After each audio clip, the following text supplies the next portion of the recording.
নমস্কাৰ বন্ধুবান্ধৱসকল, যদি আপোনাৰ 2024 বৰ্ষৰ আপোনাৰ চৰকাৰী ফল আপোনাৰ কিন্তু আপোনালোকে কিন্তু চৰকাৰী ফলভাৱে আবেদন কৰিব পাৰিব। কেনেকৈ কৰিব সম্পূৰ্ণ তথ্য কিন্তু আজিৰ এই ভিডিঅ'টো যদি আলোচনা কৰিম। ভিডিঅ'ৰ কমপ্লিটলি চাব। যদি এনেকুৱা ধৰণৰ ইনফৰ্মেটিভ ভিডিঅ' আগলৈ পাব বিচাৰে চেনেলটো এতিয়া ছাবস্ক্ৰাইব কৰি ৰাখিব, কাৰণ এনেকুৱা ধৰণৰ নিত্য নতুন ভিডিঅ' আপডেট কিন্তু এইযোৰ চেনেলত লাভ কৰিব।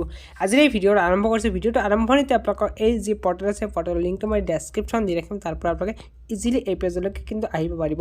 পেজটোত অহাৰ পিছত আপোনাক ইয়াতে দেখাব চাইন ইন বুলি এটা বটন আছে। এই বটনটোত ক্লিক কৰি দিব। এই বটনটো যেতিয়া ক্লিক কৰি আপোনালোকৰ সন্মুখত ইউজাৰ আইডি আৰু পাছৱৰ্ড বহাই কেপচা মাৰি কিন্তু আপোনাক ইয়াতে লগ ইন কৰিব লাগিব। যদি আপোনালোকে এতিয়া এইটো পেজলৈকে এতিয়ালৈকে ৰেজিষ্ট্ৰেশ্যন কমপ্লিট কৰে ৰেজিষ্ট্ৰেশ্যন কৰি ল'ব পাৰিব। ইয়াৰ আগত মই এটা ভিডিঅ' বনাইছিলোঁ, সেইটো ভিডিঅ' চেক কৰিব পাৰিব। এতিয়া যদি আপোনালোকে আগৰ ভিডিঅ'টো নোচোৱাকৈ এপ্লাই কৰিব বিচাৰে তেতিয়াহ'লে আপোনাক ইয়াতে দেখা পাইছে click here to sign up বুলি বটন আছে। এই বটনটোত ক্লিক কৰি দিব। ইয়াতে বেছিক ইনফৰ্মেশ্যন ৰেজিষ্ট্ৰেশ্যন ডিটেইলছ কিন্তু আপোনালোকে আপলোড কৰিব লাগিব। আপলোড কৰাৰ পিছত কিন্তু আপোনাৰ এই ফৰ্মটো ৰেজিষ্ট্ৰেশ্যন হৈ যাব।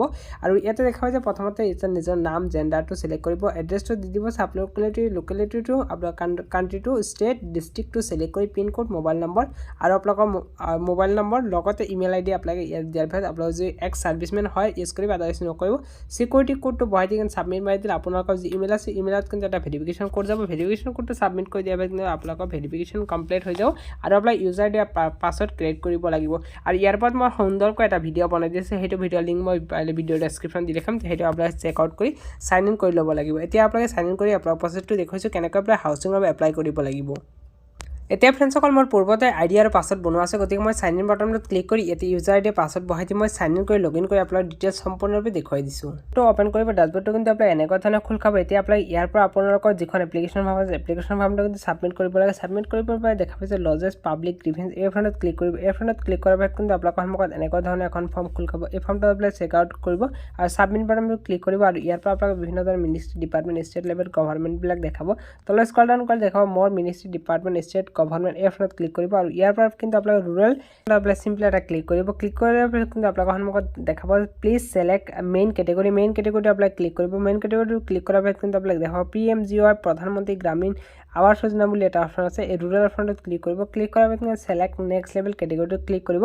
ক্লিক কৰাৰ পিছত দেখা পাইছে request or representative for new housing, এই অপশ্যনটোত ক্লিক কৰি দিব। ক্লিক কৰাৰ পিছত কিন্তু আপোনালোকে দেখাব আকৌ পুনৰবাৰ আপোনালোকে চেলেক্ট নেক্সট লেভেল কেটেগৰীটো ক্লিক কৰিব দিয়া হৈছে। ইয়াতে আপোনালোকে 3 নম্বৰ অপশ্যন আছে, 3 নম্বৰ অপশ্যনত ক্লিক কৰিব লাগিব request representative for new housing for inclusion of PW unknown state government, এই অপশ্যনটোত ক্লিক কৰি দিব। ক্লিক কৰি দিয়াৰ পিছত আপোনালোকৰ সন্মুখত ফৰ্মটো খোল খাব। ইয়াতে আপোনালোকে লিখিব লাগিব যে আপোনালোকৰ যিখন এপ্লিকেশ্যন ফৰ্ম আছে বা আপোনালোকে আগতে কোন ধৰণৰ চৰকাৰী ফল লাভ কৰে তেনেকুৱা ধৰণৰ আপোনালোকে সুন্দৰকৈ লিখিব লাগিব। এইখন আপোনালোকে গ্ৰিভেঞ্চ ফৰ্ম হয়। এই ফৰ্মটো কিন্তু আপোনালোকে সুন্দৰকৈ ছাবমিট কৰি দিয়াৰ পিছত কিন্তু আপোনালোকৰ মেইন যিখন আপোনাৰ অফিচ আছে সেই অফিচত কিন্তু আপোনালোকে ছাবমিটেড হৈ যাব। গতিকে ইয়াতে আপোনালোকে 2000 কেৰেক্টাৰৰ তলত আপোনালোকে লিখিব লাগিব যে আপোনালোকে চৰকাৰী ফল লাভ কৰা নাই এতিয়ালৈকে। আপোনালোকে যিখন এপ্লিকেশ্যন ফৰ্ম আগতে দিছিল সেইসমূহ কিবা ধৰণৰ কাৰণবশতঃ ৰিজেক্ট হৈ আহিছে, গতিকে আপোনালোকে ইংলিছত লিখিব লাগিব। সেইখিনি আপোনালোকে লিখাৰ পিছত কিন্তু আপোনালোকে তলতে দেখাব যে attached relevant or supporting documents if any, আপোনালোকৰ যিকোনো ধৰণৰ ছাপৰ্টিং ডকুমেণ্ট ইয়াতে আধাৰ কাৰ্ড পান কাৰ্ড আপোনালোকৰ সেই সম্পূৰ্ণখিনি কিন্তু আপোনালোকে এটাচড কৰি আপোনালোকে দিব লাগিব। তাৰপিছত ইয়াতে নেক্সট বুলি বটন আছে, সেই নেক্সট বটনটোত ক্লিক কৰিব লাগিব। আপোনালোকে ডকুমেণ্টছটো আপলোড কৰি দিয়াৰ পিছত কিন্তু এটাচ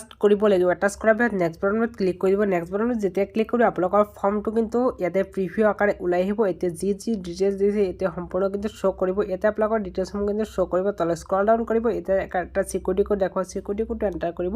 ইয়াতে চিকিউৰিটি কোড আপোনালোকৰ ক্ষেত্ৰত বেলেগ বেলেগ আহিব পাৰে, তাৰ পিছত চিকিউৰিটি কোডটো বহাই ছাবমিট কৰিব লাগিব। ফৰ্মটো মই ছাবমিট কৰি দেখুৱাই দিছোঁ। আৰু ফ্ৰেণ্ডসকল মই চিকিউৰিটি কোড এণ্টাৰ কৰিলোঁ। চিম্পলি মই ছাবমিট বাটনত ক্লিক কৰিছোঁ। ছাবমিট বাটনত ক্লিক কৰি অলপ সময় ৱেইট কৰিব। ইয়াতে দেখা পাইছে চাম ইৰৰ্ছ দেখুৱাইছে আৰু তাৰপিছত ইয়াতে কিন্তু কিবা ধৰণৰ ছাৰ্ভাৰৰ ইছ্যু আছে, সেইকাৰণে এই ফৰ্মটো কিন্তু এই মুহূৰ্তত ছাবমিট ল'লে। গতিকে আপোনালোকৰ সময়ত এনেকুৱা ধৰণৰ ইছ্যু হ'লে আপোনালোকে নেক্সট টাইম ট্ৰাই কৰিব। এতিয়া ফ্ৰেণ্ডসকল ভিডিঅ'ৰ এই পৰ্যন্ত আছে। এই যি ফৰ্ম আছে ফৰ্মটো যেতিয়া ছাবমিট কৰিব, ছাবমিট কৰাৰ পিছত আপোনালোকৰ ৰেজিষ্ট্ৰেশ্যন নাম্বাৰ আহিব, অৰ্থাৎ আপোনালোকৰ যিখন ফৰ্ম আছে ফৰ্মটো ছাবমিট কৰিব ৰেজিষ্ট্ৰেশ্যন গ্ৰিভেঞ্চ ৰেজিষ্ট্ৰেশ্যন নাম্বাৰ আহিব। সেই ৰেজিষ্ট্ৰেশ্যন নাম্বাৰটোৰ জৰিয়তে কিন্তু আপোনালোকৰ যিখন এপ্লিকেশ্যন আছে এপ্লিকেশ্যনটো কিমান দেৰলৈকে গ'ল সেইখিনি কিন্তু চেক আউট কৰিব পাৰিব। ফ্ৰেণ্ডসকল আজিৰ এই ভিডিঅ'টো এই পৰ্যন্ত আছিল আৰু আগৰ নেক্সট ভিডিঅ' আপোনালোকে দেখুৱাই দিম কেনেকৈ আপোনালোকৰ ষ্টেটাছটো চেক কৰিব পাৰিব।